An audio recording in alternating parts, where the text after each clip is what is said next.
Hi, ಇವತ್ತು ಪಂಪ್ಕಿನಲ್ಲಿ ಒಂದು sweet ಮಾಡೋಣ ಅಂತ. ಅದ ಹೆಸರು ಗಾರ್ಗೆ ಅಂತ. ಇಲ್ಲಿ ನೋಡಿ, ಅದು ಆಲ್ರೆಡಿ ನಾವು ಕಟ್ ಮಾಡಿಬಿಟ್ವಿ. ಆಮೇಲೆ ನೆನಪಾಯ್ತು ವೀಡಿಯೋ ಮಾಡಬೇಕು ಅಂತೇಳಿ. ಅದಕ್ಕೆ ಆಲ್ರೆಡಿ ಪೀಸ್ ಆಗ್ಬಿಟ್ಟಿದೆ, ಯಾರು ಬೇಜಾರಾಗ್ಬಿಡ್ರಿ. ಇಲ್ಲಿ ನೋಡಿ, ಅದನ್ನು ಕ್ಲೀನ್ ಮಾಡ್ಕೊಂಡ್ಮೇಲೆ ಅದನ್ನು ಪೀಸ್ ಮಾಡಬೇಕು. ಪೀಸ್ ಅಂದರೆ ಸಿಪ್ಪೆ ತೆಗಿಬೇಕು ಅದ್ರಲ್ಲಿ ಮೈನ್.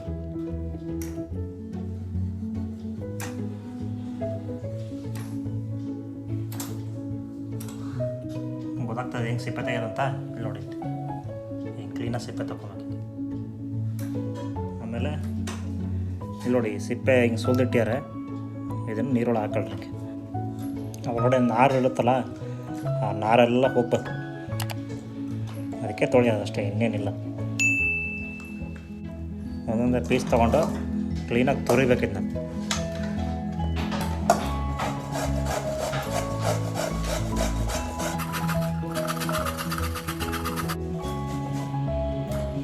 ಇವರಿಗೆ ಹೆಲ್ಪ್ ಮಾಡೋಕ್ಕೆ ಅಂತ ಹೋಗಿ ನನ್ನ ಕೈ ಊಷ್ಟ ಆಗ್ಬಿಡ್ತು. ನೋಡ್ರಿ, ಡಮಾರ್ ಊರು ಕಟ್ಟ ಆಗ್ಬಿಡ್ತು. ಹೇಳಮ್ಮ ಇದ್ರ ಬಗ್ಗೆ ಸ್ಪೆಷಲ್ ಏನಾರ? ಕಡಲೆಬೇಳೆ ಜೊತೆ ಹಾಕಿ ಪಾಯಸ ಮಾಡ್ಬೋದು. ಹಾಂ, ಆಮೇಲೆ ಕೋಸಂಬರಿ ಥರ ಮಾಡ್ಕೊಂಡು ತಿನ್ಬೋದು, ಹಲ್ವಾ ಮಾಡ್ಕೋಬೋದು. ಬೂದುಗುಂಬಳಕ ಹಲ್ವಾ ಮಾಡ್ತಾರಲ್ಲ, ಅದೇ ಥರ ಇದನ್ನು ಹಲ್ವಾ ಮಾಡ್ಬೋದು. ಬೀಜದ ಚಟ್ನಿ ಪುಡಿ ಮಾಡ್ಬೋದು. ಆಮೇಲೆ ಇದು ಸೊಪ್ಪಿನ ಚಿಗುರು ಪಲ್ಯ ಮಾಡ್ಬೋದು. ಹೊರನಾಡು ಅಲ್ಲಿ ಎಲ್ಲ ತುಂಬ ವಿಶೇಷವಾಗಿ ಬಳಸ್ತಾರೆ ಸಾರು. ಹೊರನಾಡಲ್ಲಿ ಸಾಂಬಾರು ಮಾಡ್ತಾರೆ. ಯಾರು ನೀವೆಲ್ಲ ಹೋಗಿದ್ರೆ ಹೊರನಾಡಲ್ಲಿ ನೋಡಿರ್ತೀರಿ ಸಾಂಬಾರು. ಒಳ್ಳೆ ಹೊರನಾಡಲ್ಲಿ ಸಾಂಬಾರೇ ಫೇಮಸ್. ಹೊರನಾಡು ಅನ್ನಪೂರ್ಣೇಶ್ವರಿ ದೇವಸ್ಥಾನ. ಇಲ್ಲಿ ನೋಡಿ, ಹಿಂಗೆ ತುರಿದ್ಯಾರ ಅದನ್ನ ಪೂರ್ತಿ ಈ ಥರ ತುರ್ಕೊಬೇಕು. ತುರಿದಿರೋದನ್ನ ಬಾಣಲಿ ಹಾಕ್ಕೊಂಡು ಒಂದು ಕಪ್ ನೀರು ಹಾಕಿ ಬೇಯಿಸ್ಬೇಕು. ಕಲರ್ ಎಷ್ಟು ಚೆನ್ನಾಗಿ ಬರ್ತದೆ ಅಲ್ಲ, ಒಳ್ಳೆ ಕಲರ್. ನೀರಿನ ಅಂಶ ಎಲ್ಲ ಈಗ ಆರಿತೀಗ ಗ್ಯಾಸಿಂದ ಕೆಳಗೆ ಇಳಿಸ್ಕೊಂತ ಇದ್ದೇನೆ ಸ್ಟವ್ವಿಂದ. ಸ್ವಲ್ಪ 1 ನಿಮಿಷ ತಣ್ಣಗಾದ್ಮೇಲೆ ಬೆಲ್ಲ, ಈ ಐಟಮ್ಸ್ ಎಲ್ಲ ಹಾಕೋದು. 2 ಬೋಲು ಇದು ತಗೊಂಡಿದ್ನಲ್ಲ, 2 ಬೋಲ್ ಬೆಲ್ಲ ಹಾಕಿ.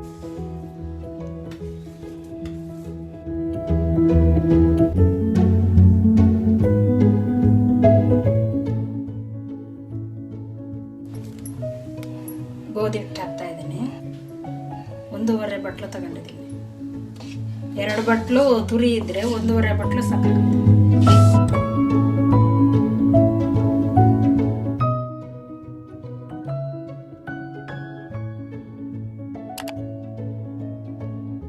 ಒಂದು ಬಟ್ಲಷ್ಟು ಅಕ್ಕಿ ಹಿಟ್ಟು.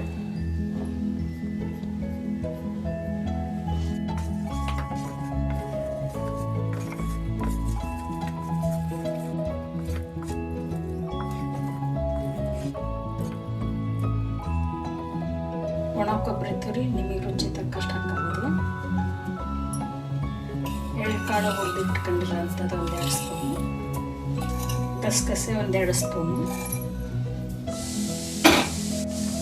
ಏಲಕ್ಕಿ ಪುಡಿ 1 ಸ್ಪೂನು, ಎಲ್ಲದು ಹಾಕಿ ಕ್ಲೀನಾಗಿ ಮಿಕ್ಸ್ ಮಾಡಿ ಇದು ರೆಡಿಯಾಗಿದೆ. ಇವಾಗ ಸ್ವಲ್ಪ ತಣ್ಣಗಾದ್ಮೇಲೆ ಎಣ್ಣೆಲ್ಲ ಕರಿಯೋದು. ಚಿಕ್ಕ ಉಂಡೆ ಮಾಡಿ ಕೈಗೆ ತುಪ್ಪ ಹಚ್ಕೊಂಡು ಕರಿಯೋದು. ಈ ಥರ ಸ್ವಲ್ಪ ಈ ಥರ ತಗೊಳೋದು.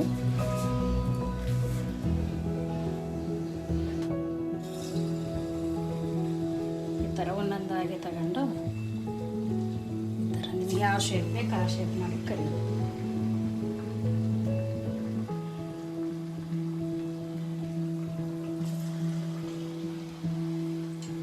ಇದನ್ನು 1 ವಾರ ಇಟ್ಕೊಂಡು ತಿನ್ಬೋದು.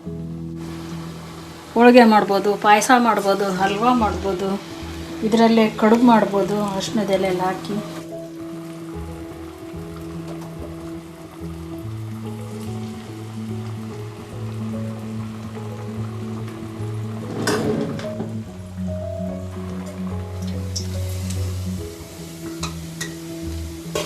ಬೇಗ ಬೇಯ್ತೈತಿದು.